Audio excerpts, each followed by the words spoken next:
हमारे स्वास्थ्य व्यवस्थाओं को और बेहतर करेगी और बिहार की जनता को बेहतर से बेहतर स्वास्थ्य सुविधाएं सरकारी अस्पतालों में मिले, उसके लिए हम सब लोग काम कर रहे हैं।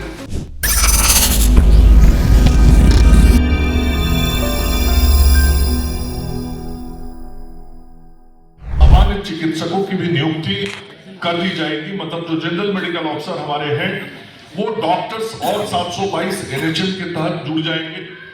कम्युनिटी हेल्थ ऑफिसर्स जो है सीएचओ, उनकी भी नियुक्ति की प्रक्रिया चल रही है, उनका भी फॉर्म भर दिया गया है।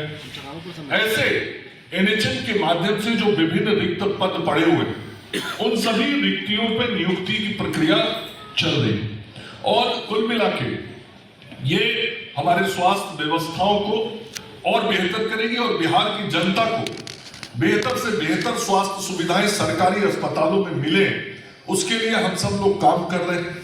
पैरेलली पैथोलॉजिकल सिस्टम भी और बेहतर हो, उस दिशा में भी स्वास्थ्य विभाग काम कर रहा है। आज जो यहाँ 228 विशेषज्ञ चिकित्सकों की नियुक्ति एनएचएम से हुई है, उसमें आपने देखा अलग अलग डिपार्टमेंट के एक लोगों को सांकेतिक रूप से हम लोगों ने नियुक्ति पत्र दिया है। इसमें orthopaedic surgeon 30, 27 general surgeon, 17 ophthalmologist हैं, 25 एमडी मेडिसिन हैं, 38 पेडियाट्रिशियन हैं, 55 ऑब्स्टेट्रिशियन हैं एंड गायनेकोलॉजिस्ट हैं, 13 ईएनटी सर्जन हैं, 12 साइकेट्रिस्ट हैं, 3 डर्मेटोलॉजिस्ट हैं और 8 एनेस्थेटिस्ट हैं। तो ये अलग अलग डिपार्टमेंट में नियुक्तियों की प्रक्रिया चल रही है और ठीक इसी प्रकार से बिहार सरकार की तरफ से भी जो रेगुलर नियुक्ति होती है उसमें भी ये प्रक्रिया चल रही है। तो जैसा मैंने कहा, आगे आने वाले 3 महीने के अंदर बिहार में और 41,000 नियुक्तियां होंगी, जिसमें 8,500 के करीब अलग अलग विभागों में काम करने वाले सामान्य और विशेषज्ञ चिकित्सकों की नियुक्ति का काम भी हम सब लोग करेंगे। बिहार में माननीय मुख्यमंत्री श्री नीतीश कुमार जी के नेतृत्व में स्वास्थ्य सेवाओं का लगातार विस्तार हो रहा है। हम जहां सुदूर ग्रामीण क्षेत्रों में भी आधारभूत संरचनाओं को बनाने का काम कर रहे हैं, वहीं नियुक्तियों की भी प्रक्रिया लगातार चल रही है और चिकित्सकों की नियुक्ति बहुत जरूरी है।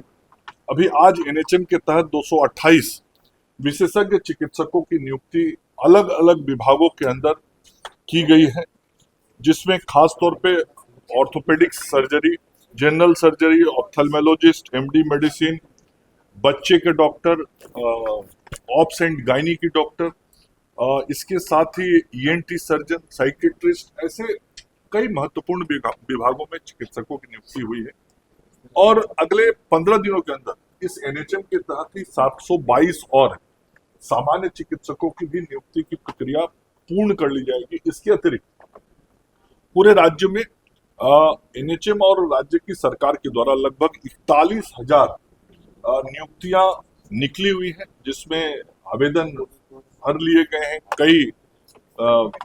कई पदों के लिए परीक्षाएं भी ले ली गई। तो अगले 3 महीने के अंदर ये सभी नियुक्तियों की प्रक्रिया पूर्ण हो जाएगी। तो लगातार स्वास्थ्य विभाग मानव बल की उपलब्धता को और सुनिश्चित करते हुए बेहतर स्वास्थ्य सेवा देने की दिशा में मुख्यमंत्री श्री नीतीश कुमार जी के नेतृत्व में काम कर रहा है। आप देख रहे होंगे कि जब से कोविड की जानकारी मिली है, उस कोविड के संदर्भ में जितनी भी आवश्यक तैयारियां करनी है वो सभी तैयारियां कर ली गई हैं। सभी प्रमुख अस्पतालों में जांच हो रहे हैं। एनएमसीएच के अंदर वार्ड की भी व्यवस्था वहां कर ली गई है। ऐसे जो हम सब लोगों को सूचना मिली है और जानकारी मिली कि ये जो नया वेरिएंट है, इस नए वेरिएंट से बहुत डरने की जरूरत नहीं है, सतर्क रहने की जरूरत है। और इस वेरिएंट को WHO ने निगरानी की श्रेणी में रखा है कि इसकी निगरानी सभी राज्य करें, सभी जगहों पे जो स्वास्थ्य सेवाएं दी जा रही है वहां पे हो। तो बिहार सरकार का स्वास्थ्य विभाग लगातार निगरानी कर रहा है। हमारे अपर मुख्य सचिव प्रत्यय अमृत जी ने इसको लेके लगातार मीटिंग की है और जितने आवश्यक दिशा निर्देश सभी सिविल सर्जन और मेडिकल कॉलेज हॉस्पिटल के सुप्रिंटेंडेंट प्रिंसिपल्स को देने हैं वो दिए जा चुके हैं। आज ऑक्सीजन को लेकर के पूरे देश भर में और बिहार खास करके ऑक्सीजन पंप नहीं, हर वो व्यवस्थाएं जो कोरोना के लिए बहुत जरूरी होती है, उन सभी व्यवस्थाओं को एक बार फिर से देखने जांचने का काम हो रहा है ताकि सभी व्यवस्थाएं बिल्कुल चुस्त दुरुस्त रहें।